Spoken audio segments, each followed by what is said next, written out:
we've got a project going at the moment with some quite big companies looking at the glass bead. So in the fluorescent bits of Yeah. fluorescent jackets. Normally, this is I pick one up normally because it's beside me, but today it wouldn't be, would it? Um, Friday's but no the high-vis shiny day. the shiny bits of the high-vis that they're made up of, they've got glass beads in them, which is the same as the glass Oh, beads in the markings on roads. But okay. we could get those out pretty much unscathed and then get them back. So that's a really good example of how we can create a mini sort of circular economy around That's those amazing. materials.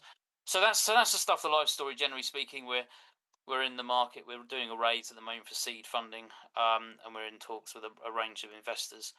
And so hopefully we can bring a plant to life this year.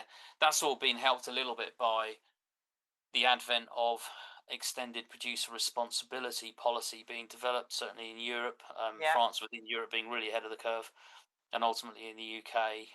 So even from an economic perspective, the circular economy is looking like an interesting place to go for our country, and our government has seen that. So Yeah. that that is helping the investment landscape around that. So that's the polyester world, Yeah.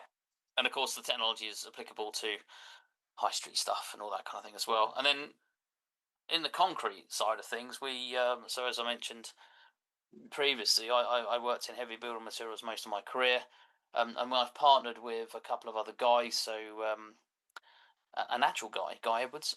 He used to be Oh, chief executive of agri industries in the UK and America, and a gentleman called Ian Riley. He used to run the Holcim China business, yeah. which was obviously very large.